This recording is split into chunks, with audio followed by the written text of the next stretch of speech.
हरियाणा में मौसम ने अचानक ऐसा खेल खेला कि सड़कों पर सब कुछ थम गया और कुछ ही सेकंड में रफ्तार मौत का जाल बन गई। कोहरा इतना घना कि सामने खड़ी गाड़ी भी नहीं दिखी और फिर जो हुआ उसने हर किसी को हैरान कर रख दिया। नमस्कार, मैं हूं रचना सिम्फा।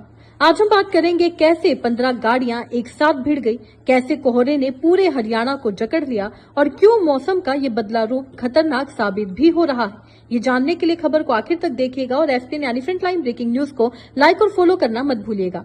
दरअसल हरियाणा में मौसम ने शनिवार की सुबह ऐसा करवट लिया जिसने आम जिंदगी को पूरी तरह से प्रभावित कर दिया।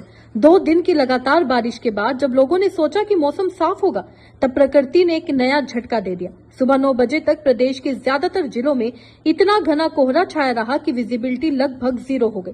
सोनीपत, पानीपत और दिल्ली चंडीगढ़ बेल्ट के कई इलाकों में हालात ऐसे थे कि सड़क पर चलना भी जोखिम भरा हो गया।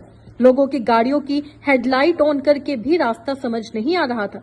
हर तरफ बस सफेद चादर और उसी चादर के पीछे छुपा खतरा था।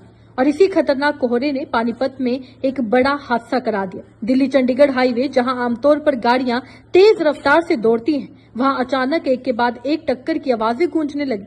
सुबह करीब 7:30 बजे एक कार सामने खड़े ट्रक में जा घुसी। टक्कर इतनी जबरदस्त थी कि कार का अगला हिस्सा पूरी तरह से चकनाचूर हो गया। लेकिन हादसा यही नहीं रुका। पीछे से आ रही गाड़ियां जो कोहरे की वजह से कुछ देख नहीं पा रही थी, वो भी एक एक करके टकराती चली गई। कुछ ही मिनटों में वहां 15 वाहन आपस में भिड़ गए। सोचिए, एक छोटा सा विजिबिलिटी का गैप और इतनी बड़ी चेन एक्सीडेंट। इस हादसे में करीब 10 लोग घायल हो गए, जिन्हें तुरंत पास के निजी अस्पताल में भर्ती कराया गया। घायलों की हालत फिलहाल स्टेबल बताई जा रही है, लेकिन हादसे की तस्वीरें देखकर अंदाजा लगाया जा सकता है कि ये टक्कर कितनी खतरनाक थी। हाईवे पर लंबा जाम लग गया, सैकड़ों गाड़ियां फंस गई और कई घंटों तक यातायात पूरी तरह प्रभावित रहा। अब सवाल ये है कि आखिर अचानक ऐसा कोहरा क्यों छा गया। दरअसल 19 और 20 मार्च को एक एक्टिव वेस्टर्न डिस्टर्बेंस हरियाणा से गुजरा, जिसकी वजह से प्रदेश में करीब 180 मिलीमीटर तक बारिश दर्ज की गई। बारिश के बाद जब रात में तापमान तेजी से गिरा तो जमीन ठंडी हो गई और जब ठंडी जमीन के संपर्क में हवा आई तो वो भी ठंडी होकर फोग में बदल गई। यही वजह है कि सुबह सुबह इतनी घनी धुंध छा गई, जिसने विजिबिलिटी को 0 के करीब पहुंचा दिया।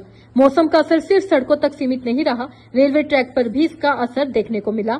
अंबाला कैंट से गुजरने वाली 18 से ज्यादा ट्रेनें लेट हो गई। मालवा एक्सप्रेस करीब 4 घंटे की देरी से चली। कटिहार अमृतसर ट्रेन 4.25 घंटे लेट और वंदे भारत जैसी फास्ट ट्रेन भी करीब 20 मिनट की देरी से चली। यानी सड़क हो या रेल, कोहरे ने हर सिस्टम को धीमा कर दिया। तापमान की बात करें तो हरियाणा में ठंड ने फिर से वापसी कर ली है। अंबाला में अधिकतम तापमान 19 डिग्री तक गिर गया, जो सामान्य से करीब 10 डिग्री कम है। करनाल, हिसार और रोहतक में तापमान 22 से 23 डिग्री के बीच रिकॉर्ड हुआ है। वहीं रात के तापमान में भी गिरावट आई है। सोनीपत सबसे ठंडा रहा, जहां न्यूनतम तापमान 14.3 डिग्री दर्ज किया गया। करनाल में 15.3, हिसार में 15.9 और गुरुग्राम में 17 डिग्री तापमान रिकॉर्ड किया गया। गुरुग्राम, हिसार, भिवानी, फतेहाबाद, नूंह, हर जगह सुबह का नजारा एक जैसा था। ऊंची ऊंची बिल्डिंग्स भी कोहरे में गायब थी। सड़क पर चलती गाड़ियां बस हल्की सी रोशनी के सहारे और लोग ठिठुरते हुए अपने दिन की शुरुआत करते नजर आए। करीब 1 महीने बाद हरियाणा में फिर से इतना घना कोहरा देखने को मिला। इससे पहले 21 फरवरी को कुछ जिलों में हल्की धुंध छाई थी, लेकिन इस बार का कोहरा ज्यादा घना, ज्यादा खतरनाक और ज्यादा असर डालने वाला साबित हुआ। यहाँ सबसे बड़ा सवाल ये है, क्या हम ऐसे मौसम के लिए तैयार हैं?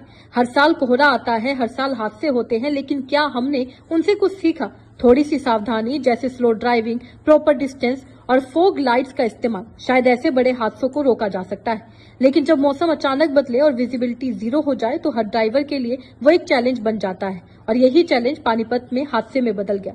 तो ये थी हरियाणा के मौसम और उस कोहरे की पूरी कहानी, जिसने एक ही दिन में जिंदगी की रफ्तार को रोक दिया और कई लोगों को अस्पताल पहुंचा दिया।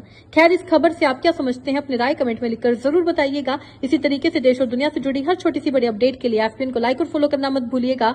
धन्यवाद।